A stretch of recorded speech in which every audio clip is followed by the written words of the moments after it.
اس vice chancellor کی کرسی سے، اور سوئٹزرلینڈ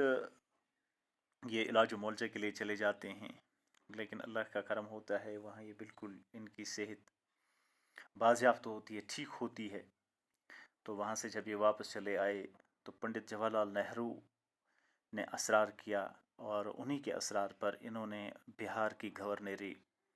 سنبھال لی، یعنی پنڈت جواہر لال نہرو نے انہیں بہار کا گورنر بنایا۔ 1962 میں یہ ہندوستان کے نائب صدر بن جاتے ہیں، اور اس عہدے پر یہ 5 سال تک فائز رہتے ہیں۔ اس کرسی پہ براجمان رہنے کے بعد یہ 3 مئی 1900 نہیں، اس کے بعد جو ہی یہ نائب صدر بن جاتے ہیں تو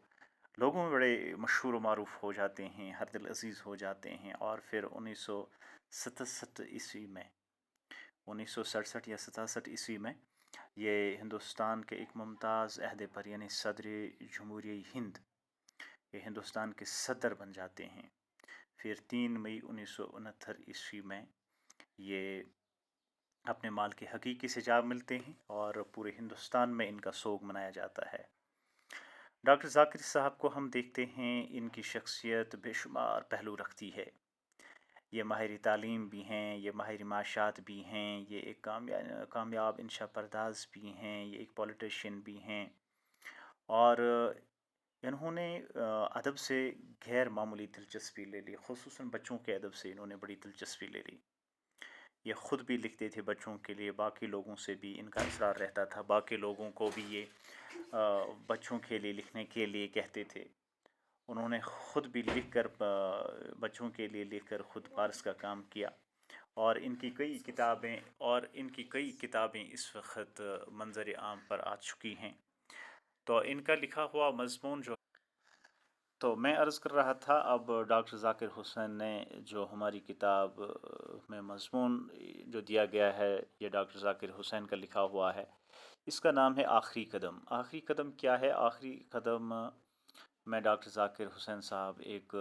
بندے کو پیش کرتے ہیں جس کے پاس بہت زیادہ دولت ہوتی ہے، اور وہ خدا کی اس دی ہوئی دولت کو اپنی نہیں سمجھتا ہے بلکہ خدا کی دی ہوئی امانت سمجھتا ہے، اور اس سے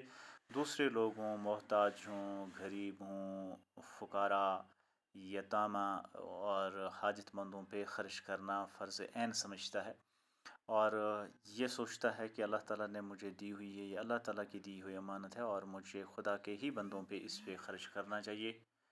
تاکہ مجھے کل پکڑنا ہو تو۔ لیکن اس کی دولت سے اس کے جو ہم اثر لوگ تھے کافی جلتے تھے،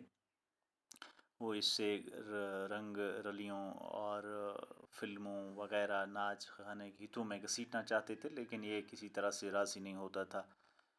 یہ کبھی براہ راست انہیں جواب دے دیتا تھا، نہیں میں نہیں آ جاؤں گا، اور کبھی کبھی کوئی ہیلا بہانہ کر کے ٹال دیتا تھا، لیکن وہ لوگ محسوس کرتے تھے کہ یہ جان بوجھ کر پیسہ نہیں خرچ کرتا تھا، اور پھر وہ اس کو بڑا کنجوس اور مخچوس کہا کرتے تھے، اور لوگوں میں بھی یہ مشہور و معروف ہوا، بڑا کنجوس اور مخچوس۔ لیکن یہ اپنی دولت کو، یعنی خدا کی دی ہوئی دولت کو جن لوگوں پر خرچ کرتا تھا اس کا باضابطہ ایک حساب رکھتا تھا۔ اس نے ایک کتاب رکھی تھی اس کے لیے، ایک ڈائری مینٹین کی تھی، یعنی کہ جس کو آج پیسہ دیا اس نے اس پیسے کا کیا کیا، اور پھر جب وقت آیا، جب اس نے ہوش سنبھالا، جب اس کی معاشات بحال ہوئی، پھر اس نے دین کے لیے کیا کیا، لوگوں کے لیے کیا کیا، اس پیسے کا کیا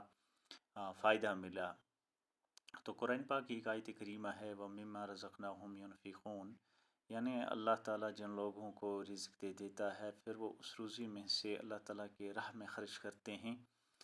تو اس مفسرین یہ بھی کہتے ہیں کہ اگر آپ کے پاس مسافر آ جاتا ہے، آپ اس کو 1-2 روپیہ، 10 روپیہ، 50 روپیہ، 100 روپیہ دیتے ہیں تو اس سے اس کا لالچ پڑتا ہے۔ ایک بار نبی پاک صلی اللہ علیہ وسلم کے پاس ایک سائل آیا بھیک مانگنے کے لیے، نبی پاک صلی اللہ علیہ وسلم نے دیکھا کہ اس کی صحت اچھی ہے، تو نبی پاک صلی اللہ علیہ وسلم نے ایک کلہاڑی لائی اور اس کا گشتہ لگایا، یعنی اس کو ہینڈل لگا کے اس کو جنگل بھیج دیا، کہا جاؤ لکڑیاں لاؤ اور اسے بیچو۔ تو کچھ دنوں بعد وہ سائل آیا، اس نے کہا آج میری معیشت بحال ہوئی ہے، یہاں ہمیں سبق ملتا ہے کہ اور مفسرین لکھتے بھی ہیں وَمِمَّا رَزَقْنَاهُمْ يُنْفِقُونَ آیت کریمہ کی تفسیر میں کہ اگر آپ کے پاس پیسہ ہے تو آپ ایسا ادارہ کھولیے، ایسی فیکٹری کھولیے، ایسے کاروبار کھولیے جس میں آپ اور لوگوں کو بھی روزگار دے سکتے ہیں، تاکہ ان کا گھر بھی آپ کے پیسے سے چلے۔ پیسے کو کماتا ہے، آپ کے گھر میں بھی مزید پیسہ آ جائے گا اور باقی گھر بھی چلیں، یعنی باقی لوگوں کو ملازمت دے دیجیے۔ تو اس کا موٹیو یہی تھا کہ میں آج اس کو پیسہ دے رہا ہوں، اس پیسے کا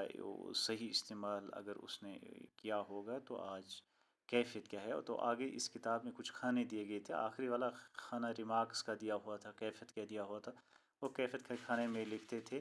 کہ آج اس نے دین کے لیے کیا کیا یا لوگوں کے لیے کیا کیا۔ انشاءاللہ اس سے آگے ہم کل پڑھیں گے۔ تھینک یو، السلام علیکم ورحمۃ اللہ وبرکاتہ۔